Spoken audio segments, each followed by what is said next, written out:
5ই August না হলে আজকে আপনাদের সামনে আমরা দাঁড়াতে পারতাম না। তো সেই বীর শহীদদের প্রতি আমাদের শ্রদ্ধা এবং যারা আহত হয়েছেন তাদের প্রতি সমবেদনা।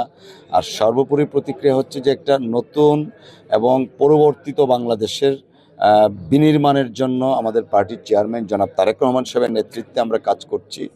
আমরা একটা নতুন বাংলাদেশ বিনির্মাণ করতে চাই, যে বাংলাদেশে সাম্য, মানবিক অধিকার, সাংবিধানিক অধিকারগুলো বজায় থাকবে। পার্টিকুলারলি আমাদের দলের চেয়ারম্যান জনাব তারেক রহমান সাহেবের যে ভিশন, যে 31 দফার আলোকে আগামীর বাংলাদেশ বিনির্মাণ এবং একটা মানবিক বাংলাদেশ বিনির্মাণ, যেখানে পাহাড়, সমতল, গারো, হাজং, চাকমা, হিন্দু, মুসলমান সকলে মিলে আমরা দেশ গড়ার কাজে আমরা থাকবো। পেপসোডেন্ট চার্মি চেক 12 ঘন্টা জীবাণুদের সাথে লড়াই করে দিবে ডায়াবেটিস থেকে সর্বাধিক সুরক্ষা।